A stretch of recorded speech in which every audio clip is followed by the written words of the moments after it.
Welcome. This is Dr. John DeMartini. This is one of the most amazing and inspiring shows that you can listen into. If you want to be on the edge of your seats, if you want to open up your heart, if you want to expand your mind, and you want to meet incredible people, stay tuned because you're just about to experience a transformative radio show that will change your life. And you're listening to the Dr. Pat Show that's coming up right next.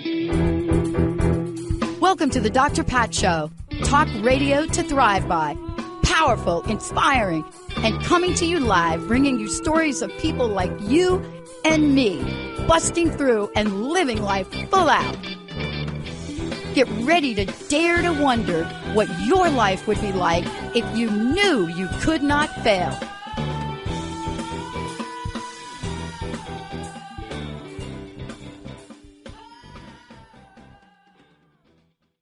Hey, everybody, welcome. It's so great to have all of you tune us in and turn us on. Thank you for joining us here on the Dr. Pat Show of Transformation Talk Radio and the Transformation Network.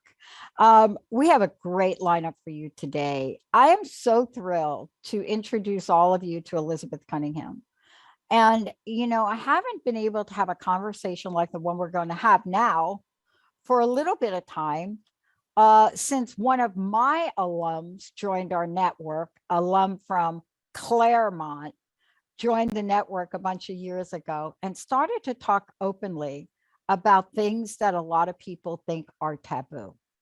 Today, we're opening up with Elizabeth Cunningham because there are questions that go on and on and on in your mind, and you are probably too afraid to ask, or you don't have the right person to ask. Now, for you, you should know that Elizabeth, take the call-in number down too, right, for the show. Because those of you out there, like you're thinking, oh, okay, I'm going to want to call in. 1-800-930-2819. Elizabeth Ann Cunningham is a love and life coach. Love and life coach.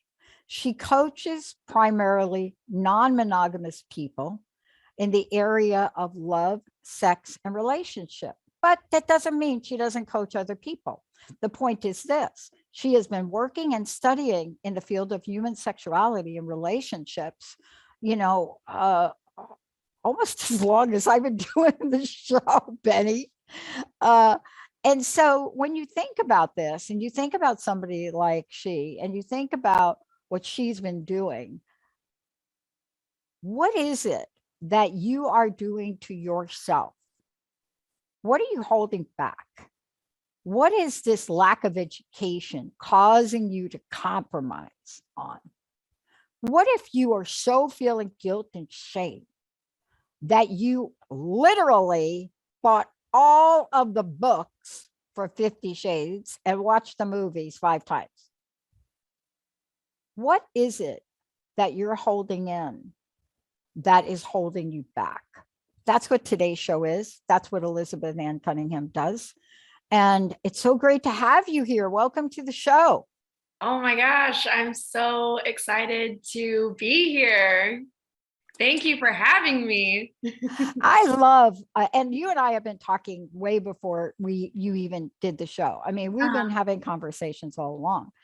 But, you know, one of the things I love, and I want to just talk into it and have you answer the question too. Sure. We say the words monogamy, we say the words non-monogamy. I moved from the East Coast to the West Coast in 91 or 92, maybe. Okay. And I got settled in here really in 93. Okay. But when I moved here, there was a different energy about sexuality here. And I didn't know it at the time, but I've had some time to think about it. There was a different way of being here. There were different conversations than I grew up with on the East Coast, right? There was an openness, not to mention, that the Seattle area, Pacific Northwest, is really one of the hubs in the United States for the LGBTQ community. Absolutely.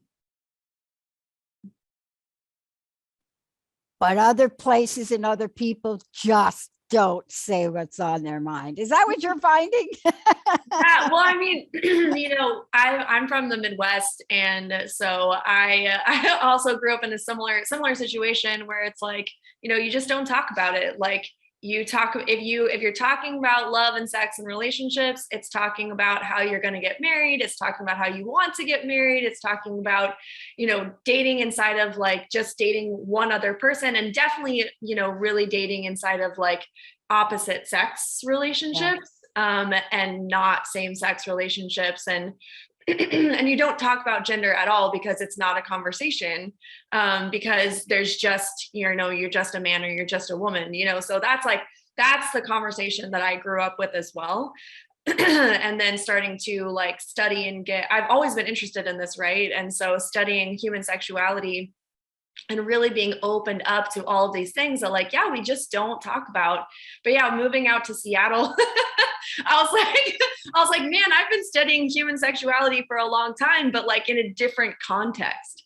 And like moving out to Seattle, it's like, this is a whole new context where it's like, people are actually having these conversations about like, having multiple relationships or being LGBTQ or, different genders and like fluidity and sexuality and, all of this stuff. Right. And it's so awesome. And, one of the things that I find in people being stopped is something that you already brought up, which is just like shame and guilt.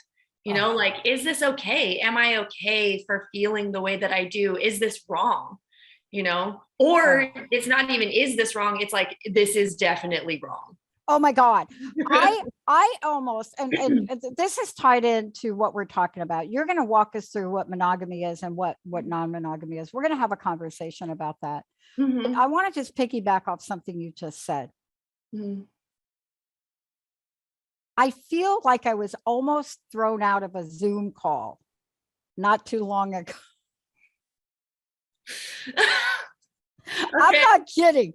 Look, I've been thrown out of a lot of places for things I say, but we're on a real friendly Zoom call, and one of my friends was saying, "Oh my gosh, I just watched this really good movie. I think, what is he called? Juno with Ellen Page." Oh yeah. Elliot. Now Elliot. I had to say Ellen to put it in context. Got it. Cool. Okay, because I did what you just did. I did exactly what you did in the friendly call, which then didn't get friendly. I said, you mean Elliot Page? No, Ellen Page. No, I said, no, Elliot Page, Umbrella Academy, Elliot Page. Mm-hmm. No. And I said, listen, they were Ellen Page. They're now Elliot Page. Mm-hmm. So what I'm finding is, I found myself in a little situation that led to a bigger conversation that is really the foundation of what you and I are talking about today.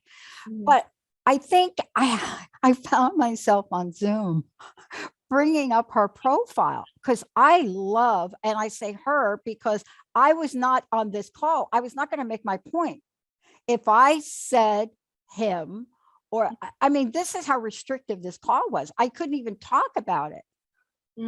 But recognizing a person for who they are and what they desire and what they want, we have to be able to do that without guilt and shame. And I honestly felt bad. I'm thinking, if they're like getting the vibration of this call, I do need to get kicked off from it. But it leads to a bigger conversation. And mostly it almost always starts out with this: monogamy, non-monogamy. And let's be clear on what it is, because I would venture to say most people don't know. Give us a sense from your vast experience. Yeah. So, and that is the first question that I get asked is like, what is monogamy? Because we don't actually use that term. We just say relationships, and it's assumed monogamy. And so what monogamy is that you have two people in a relationship, and the agreement is that there's only two people in that relationship. Actually, if you look up the dictionary definition of monogamy, it's specifically a life partner. However, in like the colloquial usage of it, we mean just dating or being with one other person at a time. So it's the assumed way. Like if I say I'm in a relationship with someone, you would assume that I'm only in a romantic or intimate or sexual relationship with that person. Yeah. Yeah. So And- let me tell you where the dishonesty comes from around the conversation. Mhm. Not saying this ever happened to me, Okay. but here you are and you're facing your partner and you have the realization, right? This is like a shot out of the new Ricardo's movie when Lucy confronts Desi at the end. Okay, spoiler. Spoiler. Spoiler. But you're having a conversation and you're saying, it doesn't matter what you say to me. I have the facts about what you did. Mhm. And my mama used to say, cheating. Mhm. But I said, oh, so monogamy is not your thing. The biggest fight on the planet happened right then, that which I never expected. Mhm. Because when somebody is confronted with having sex with somebody other than you, it's Mhm. hard for them to even say non-monogamy. It's almost better if you say to them, you just cheating. You're like a cheating fool. You're just like your cheating heart. Every country western song that's ever been written is about you. And they're so much more happy. But isn't this such a misconception and misunderstanding about a choice? Absolutely. And that's the probably the biggest misconception about non-monogamy is that it is cheating, or it's just an excuse to cheat, or it's only for people who like can't be committed or won't commit, to a relationship, when in reality, the non-monogamous relationships, well, that I have personally and that like my clients have and that I know about, like, are some of the more committed relationships. And that is one of the reasons, is because you do have to have these conversations. You do have to have those confrontational conversations of like, okay, what does come up for you when we talk about having sex with other people? What does come up for you when we talk about having feelings for other people? Because some people are like, they're okay with sex, but they're not okay with feelings, right? You can't have intimate feelings for another human being, right? Yeah. And so you have to have these really intimate and sometimes really dark and scary and challenging conversations with the people that you have intimate relationships with. But as we know, when you have these dark and scary and challenging conversations, it actually builds the bond of that relationship. Yeah, I'm just going to say, go Elliot Page. That's all I want to say. Yeah. Because, for me, it was like breathing to have that, it just blurted it out, just like you did with me. Right. As if everybody was going to get on the same page. But what I learned from that is what you're teaching us right now. Yeah. When we're talking about sexual relationships, sexual identity, put sex in front of any word. I don't care. There has to be a conversation. There has to be dialogue. There has to be Q&A. I don't care what it is. Yeah. There has to be, we have to understand what this means, but also from your perspective, and I'm going to go ahead and skip the break so we can keep rolling here. Okay. I want to know how you help people know where they're landing on this. I want to know, I'm sure you work with people that are confused, mm-hmm. or they seem confused, but they're really not, but they just don't know what to do with it, right? They just don't know what to. I have a friend that went to therapy and I told her to go to therapy. I said, you got to get some help around this because you won't be able to have you won't be able to live a free sexual life. Mm. Go see my friend, right? This was back because she did. She read the 3 books, she watched the movies and questioned her desires. Had nobody to talk to, didn't know you, right? Had nobody to talk with. And what it did for her on the inside was so painful for me. As a friend, I couldn't help her.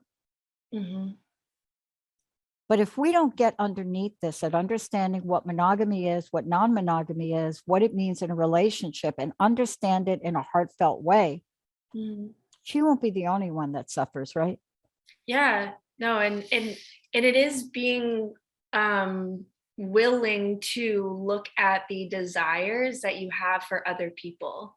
And one of the things that I run into is that we don't know how to distinguish our desires for others, because we've been brought up in a way, most of us have been brought up in a way that it's like, if you feel a desire towards someone, that means you want to have sex with them.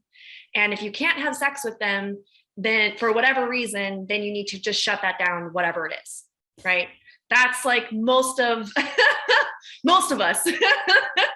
And so we never learn how to distinguish what our desires mean for other people, because our desires for other people aren't just sexual desires. We just get really scared that they are, and so we shut it down.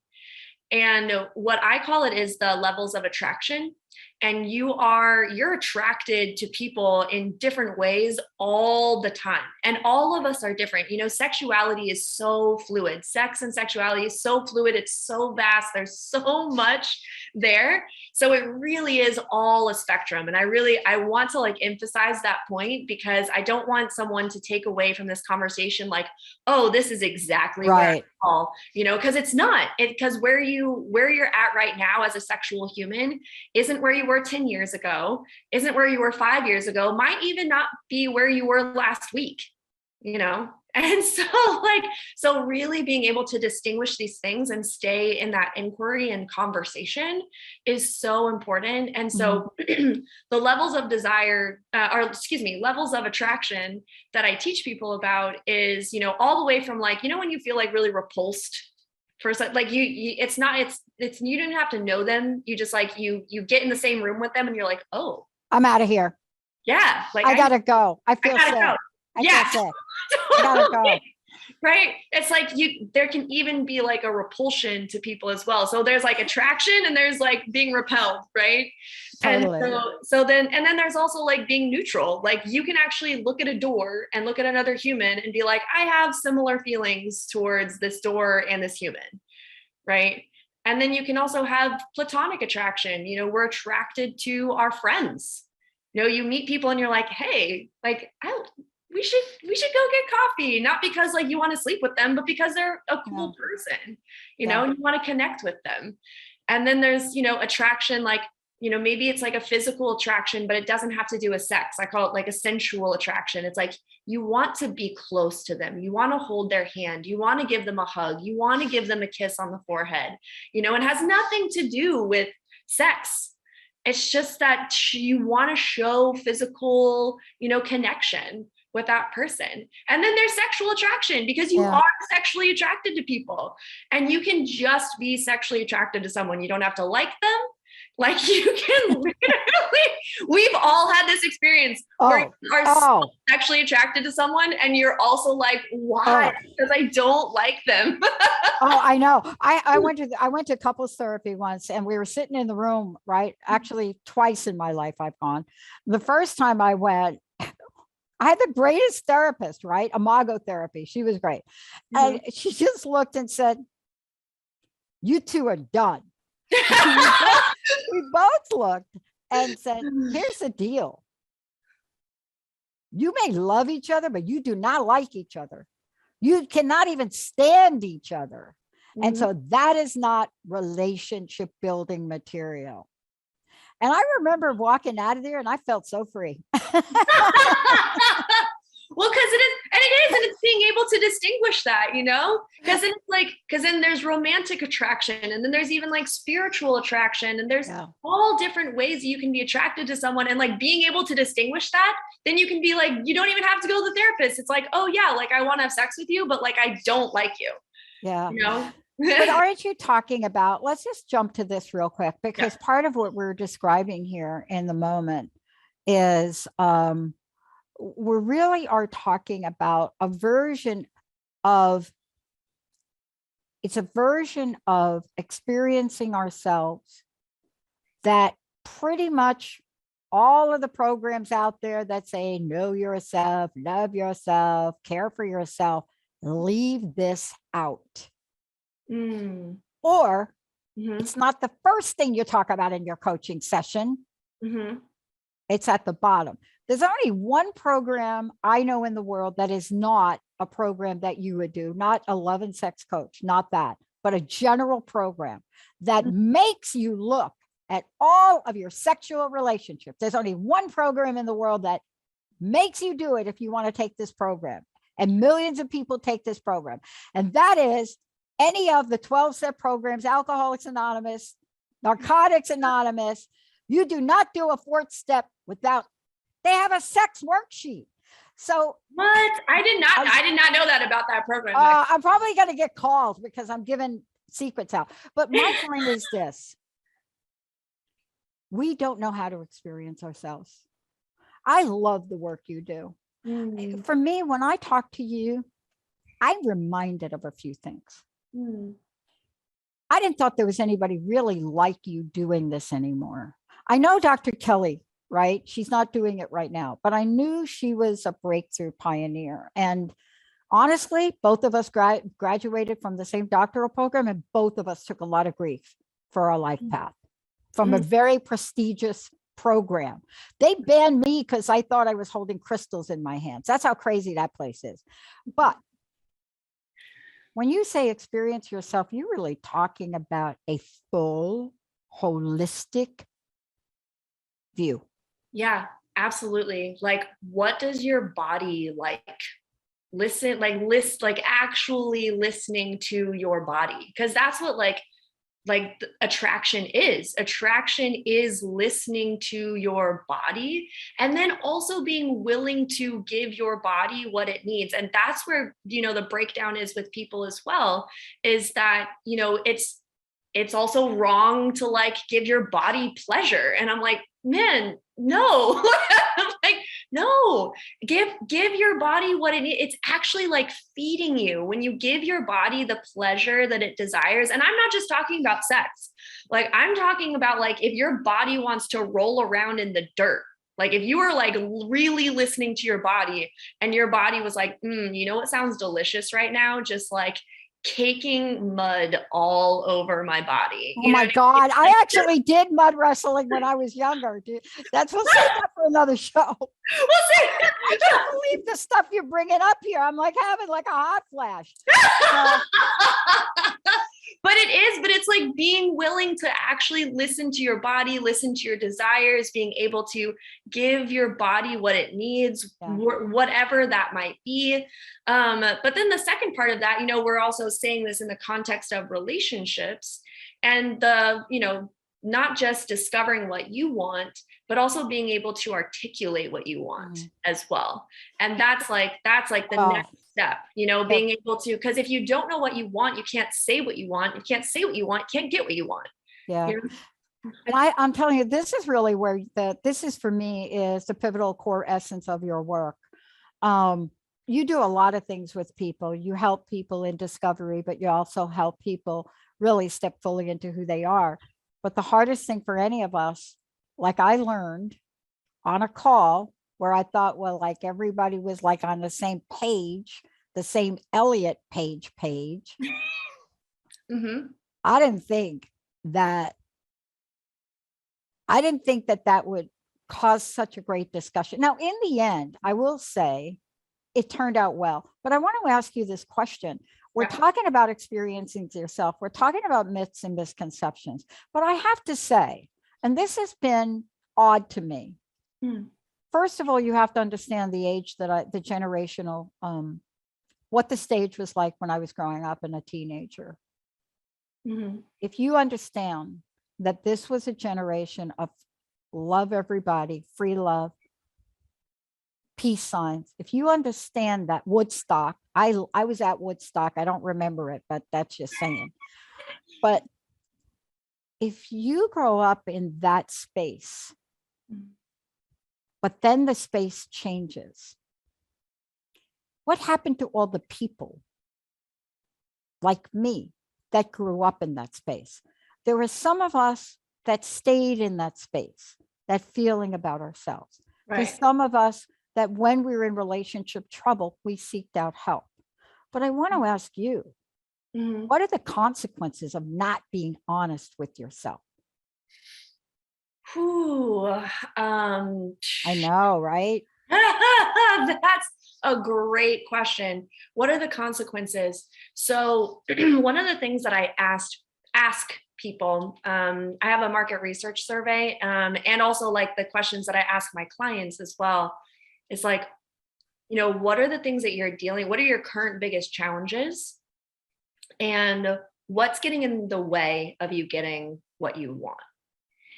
And and then I ask, what's the cost of that?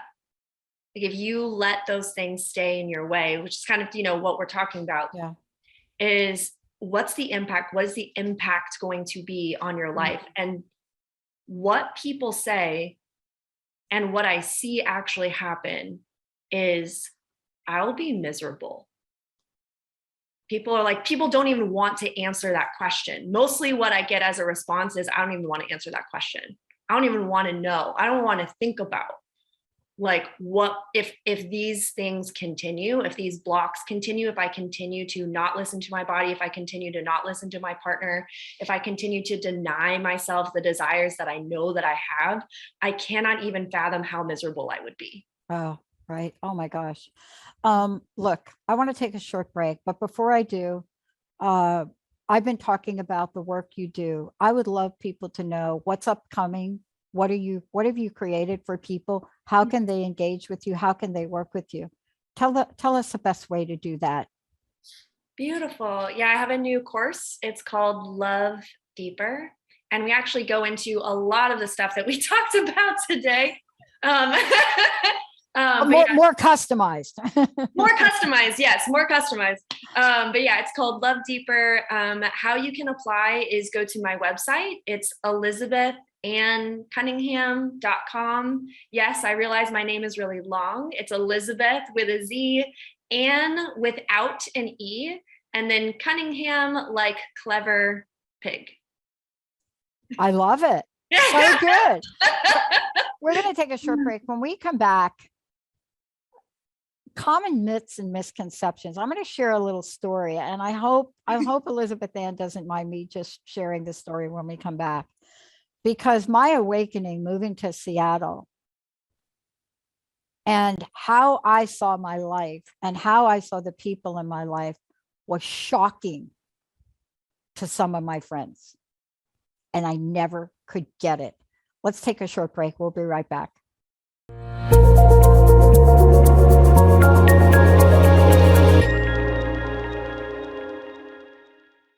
Welcome back. It's so great to have all of you tune us in and turn us on. If you have any questions for us, give us a call. But more importantly, what you want to do is connect with Elizabeth.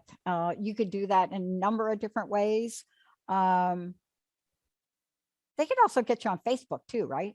Yeah, I'm on Facebook. It's a business page. It's just Elizabeth Ann Cunningham, Love Coach. I'm on Instagram. Right. Pretty much any handle that I have on social media is ELZ Cunningham.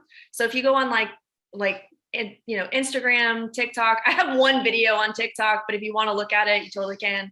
It's ELZ Cunningham. Thank you. Yeah. One of the things I love is we've been talking about what does it mean to discover ourselves, but what does it mean when we're looking at love, when we're looking at love and sex? What are we looking at when we're looking at monogamy versus non-monogamy? But the point is, there are things we believe that are either a myth or a misconception.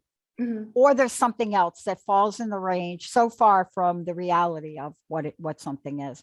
And this is one of these areas, mm-hmm. right?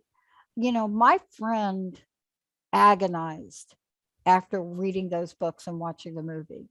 And she didn't agonize from a perspective of longing. She agonized over the perspective of how does she become herself? Mm-hmm. How does she face that? And then she made the mistake of telling her husband at the time what she really felt about the film. Mm-hmm. Not together anymore. But these things are roadblocks into anyone having a healthy conversation about love and sex, aren't they? Yeah. Well, and just to say, like, I don't know if it was a mistake of your friend to tell her husband. I don't think, no, it wasn't. I'm like, if Yeah, you tell yeah, someone no. if you tell someone your deepest desires and they're like, Yeah. I don't want to be with you anymore, I Yeah. think it's actually a really productive conversation. Yeah, Just in totally. my opinion. Totally was. Like, Totally. okay, great. We're not on the same page. Awesome. And not to like diminish any heartbreak that happened or anything like that, obviously.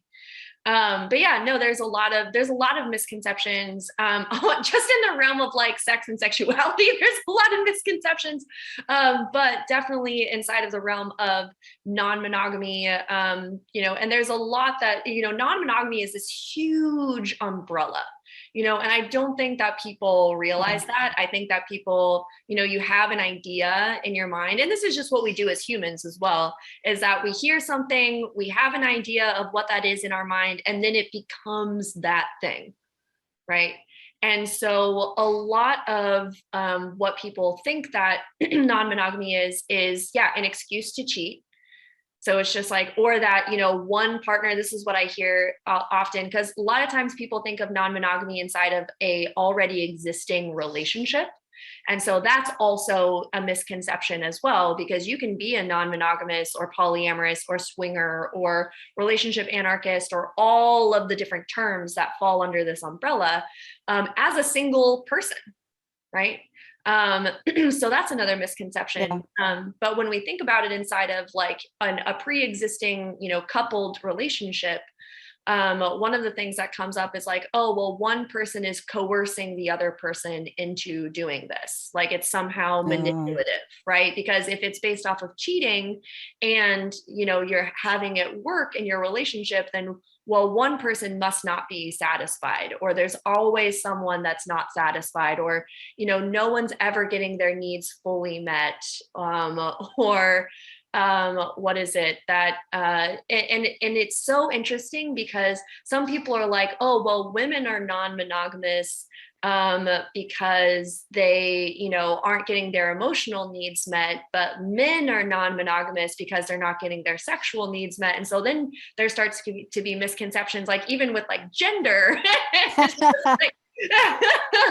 I think really the biggest ones that I hear are that, yeah, it's just an excuse to cheat. It's just a phase. And that you can't have committed working relationships inside of that structure. Those are probably the top. I think that one is one of the biggest. I think there are two that really hit me up.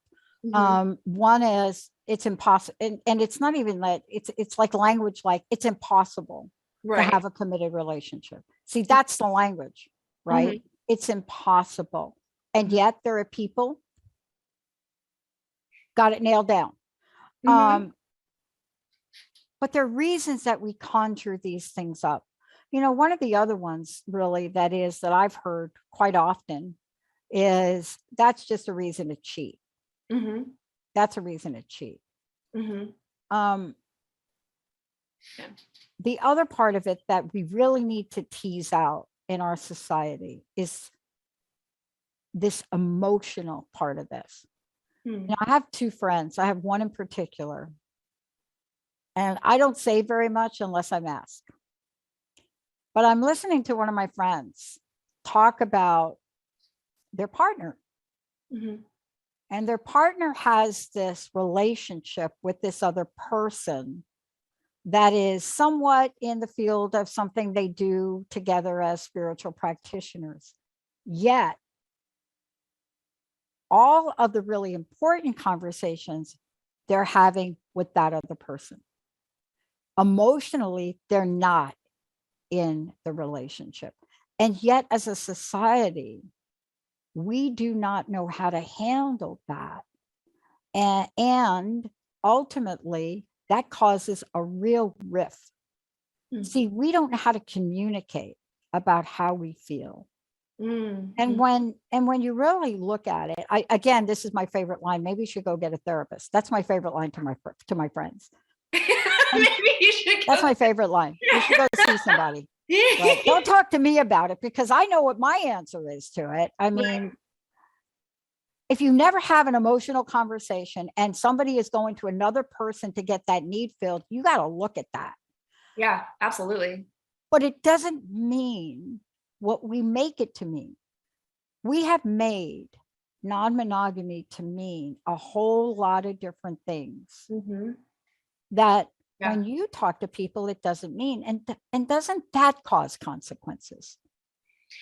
Yeah, well, and I mean, it causes unsafe spaces. I mean, if we're like broaden it out all the way, it causes unsafe spaces, because if something that you're doing is perceived as wrong or bad or immoral by the people that you're surrounded by, then it's not safe for you to talk about. And so therefore it's hard to get help around, or, because we exist in community.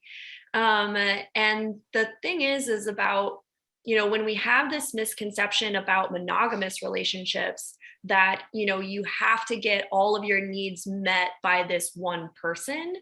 And if you're not getting all of your needs met by this one person, then there's something wrong with you. Or like you're too needy, or you're asking for too much, or you have to get it, there's only certain outlets that you're allowed to get that need met from. And it has to be a family member or a friend or a therapist. Like those are your only outlets outside of your one romantic partner. Yeah. Right? And that isn't the solution. I mean, if I could take back every time I have said to one of my friends to go get a therapist instead of go see you, there may be a different outcome, because what we're looking at is a level of discovery. Yeah. These are human beings discovering themselves. Yeah. And you're absolutely right. And the thing is that when you take off that lid of, you can only do it this certain way, and you take off that lid, and then all of a sudden other things become safe, what comes out of that is creativity. And like, that's actually what non-monogamy is. It is like, it's being creative. It's discovering how you feel about other people, and then creating relationships based off of how you actually feel about someone, and not how you're supposed to be in relationship with other people. And so it really does like bust that out. And then you get to be creative, and then you get to look at, what needs do I have? What are the needs that I have? What an amazing question to ask yourself. What needs do I have? And how can I get those met? Because, and that's what, that's people that come to me, they're like, well, I can't do that. I can't go ask my friend to do this, because then they'll tell this person, and then that's not safe. Or I can't ask my family for this because they think that I'm crazy. Yeah. And so that's not safe, And so it's like, when you kind of bust up, that like supposed to or have to or shoulds about relationships, then it really starts to, you can get curious about what you need and discover what you need. And then you can ask for that around you. And then other people can do that as well. Because that's the other, myth and misconception about non-monogamy, is that it's really selfish. And it's like, actually, it's all about, how are we communicating? How are we relating to one another? How are our needs getting met? It's like this whole creative, creative creation. It's this whole creative, relationship structure. Yeah. Right? That you can really operate inside of and build together.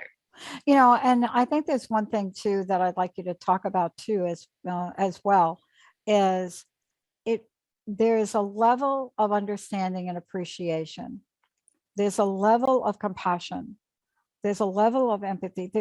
There are emotions that must be engaged in order for this to work. Yeah. That in a regular day-to-day relationship, you don't even touch. You don't talk about compassion. You don't talk about empathy. Right? You have a bigger conversation about the football playoffs than you do about that, or how the chili wasn't hot enough. Or, I mean, I'm kind of overstating it and generalizing. Yeah. But the point is, we are human beings, and we feel things, express things. I think the greatest lesson for people, and I'd love for you to talk about this, because there is a now what. And when somebody is discovering themselves, in this way about love and sex, you have to get help if you can't figure it out yourself. And this is one of these areas that I love saying, you may not know what you don't know, but your go-to will be to shut down. Or that will be the or think go-to. that the knowledge that you already have is all the knowledge that you need. Yeah. So what happens now with this? I'm joking about my friend, but that experience with her, I learned more about myself, what I believed in, what I was willing to stand for. And I learned that I'm not going to let other people tell me or shame me into who the people are in my life. See, that's a great lesson for me. You know, that is one of those lessons. And when I went home and we're talking, and, you know, I was talking about my friend and how we were in the same program together, and we're sitting at a Thanksgiving dinner around the table. And there's like, what does Tina do? I said, oh, she's an erotic dancer. One of the young people beautifully said, oh, like the actress in the movie Independence Day that married Will Smith. I said, bingo. Exactly like that. Exactly like that. This is like a 12-year-old. But it begs the now what question, because see, for somebody like me, there's a now what question. That may not seem like a big thing, but when you're sitting around the family, you have to face yourself. And you have to say, I'm not going to make something up what she does. She's an erotic dancer. She's my best buddy in Seattle. Right. But now what for people, Elizabeth? Now what? When you have this discovery, when you're on the journey, they need to have a place where they can be in discovery. So what do you do? Oh my gosh. Well, I mean, I think the first things are just to be compassionate and empathetic with yourself first, and just allow whatever emotions come up for you and whatever thoughts and feelings that you have, just to be okay. Like, that's step one for me. Before you even take action, just like allow yourself some compassion and empathy for yourself and what's coming up for you. And then step two is be courageous. Like, this journey takes guts. And, you know, I see you as a really courageous person, and just being like, yeah, this is my buddy and she's an erotic dancer, you know, and like a lot of people wouldn't, and no shame to anybody who, you know, wouldn't have said that, but it just saying like, it takes guts. It takes guts to actually say, you know, what you desire and what's true. Like, I have a friend who's an erotic dancer, right? Or like, what's true for me is I have multiple partners, or what's true for me is that I'm gay, or what's true for me is that I'm transgender, or whatever it is, right? Like, it takes guts to say that. And then the other thing, like inside and expanding that, is to find community. You know, don't do this by yourself. You know, whether that be, you know, with someone like me as a coach, or a therapist, or whether it be like a more of like a support community. I mean, there's so many communities, and like, you know, yay for living in the time of the internet, where it's just like, we can be so connected. You know, find community, find education for yourself. You know, there's podcasts, there's books, there's courses, there's, you know, there's so much that you can explore and expand into. And I think where we get stuck is we think that we're the only ones. You know, we think that we're alone, and you're so not. You're so not alone. Yeah. I think the thing we didn't talk about today, but I know we'll be doing more shows together, is I'm not dismissing in no way.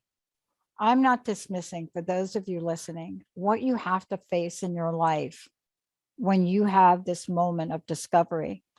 Everything from your religion, everything from your culture, right?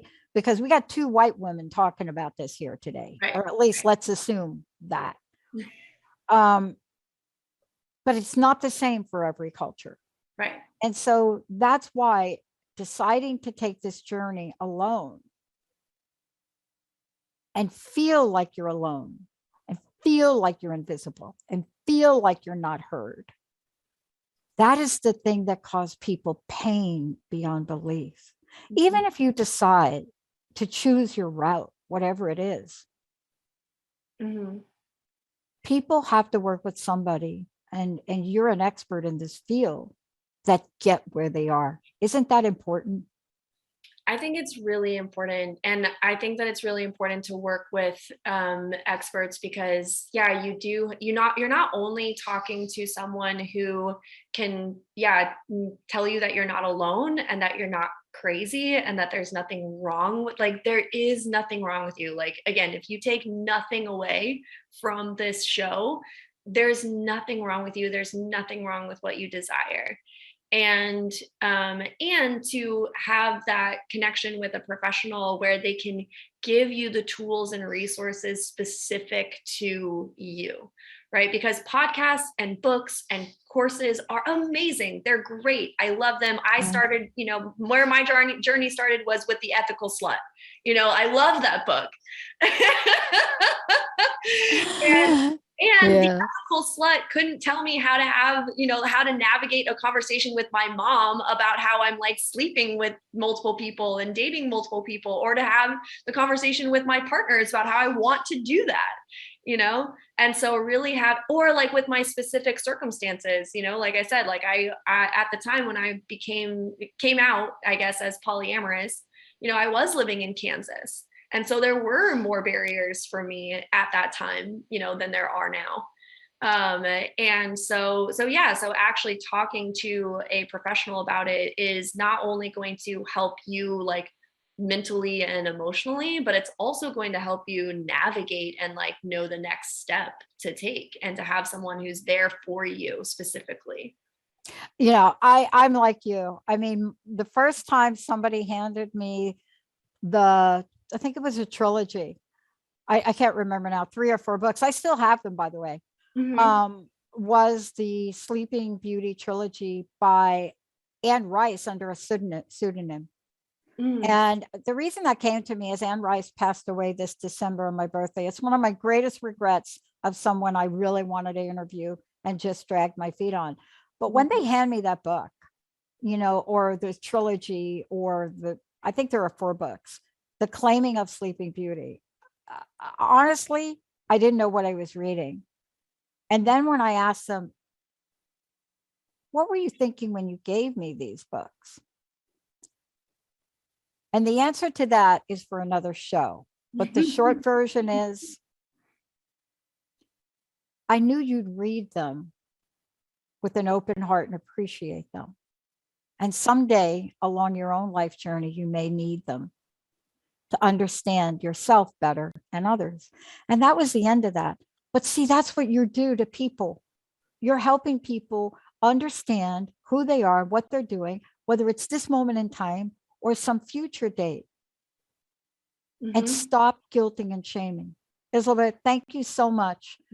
Isn't it funny that people gave us those books, huh? That's interesting. No, isn't that wonderful? It's wonderful. I would have never known about that. And then I read all of Anne Rice's other books. Yeah.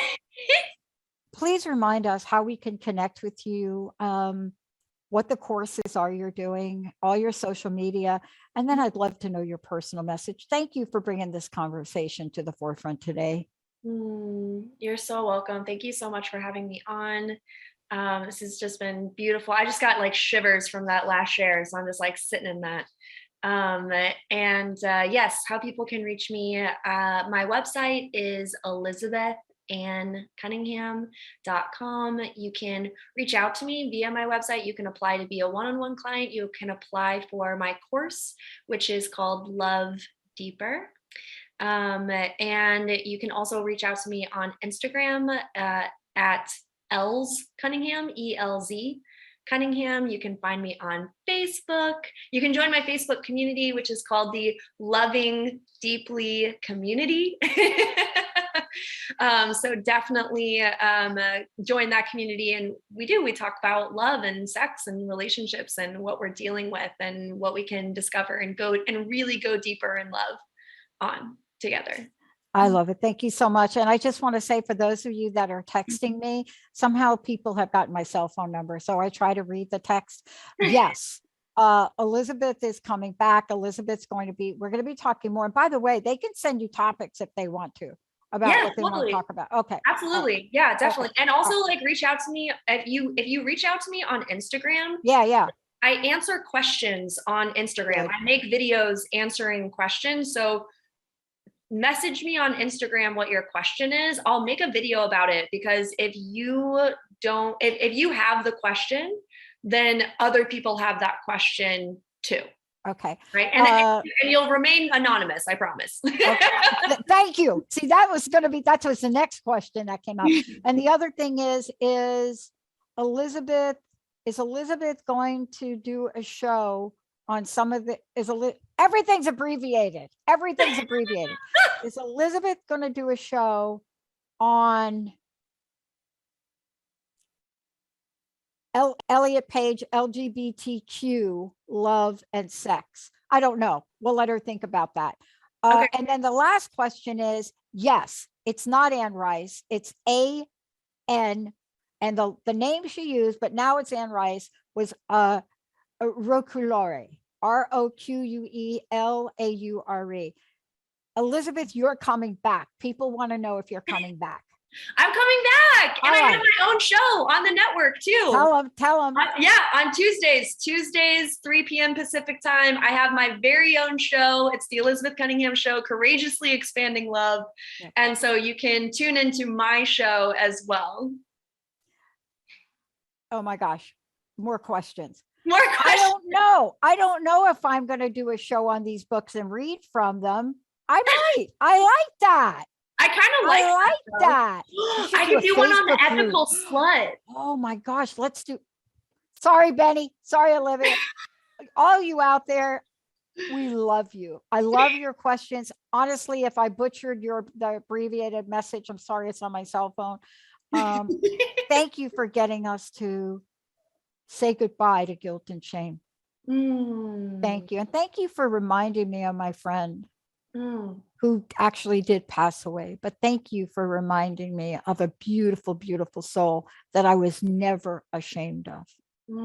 Thank you so much. Thank you for having this space and this platform. And I appreciate you bringing your heart and soul and allowing us to do the same thing. I didn't know I was going to have tears in my eyes. Elizabeth Ann Cunningham, everybody. I'm Dr. Pat.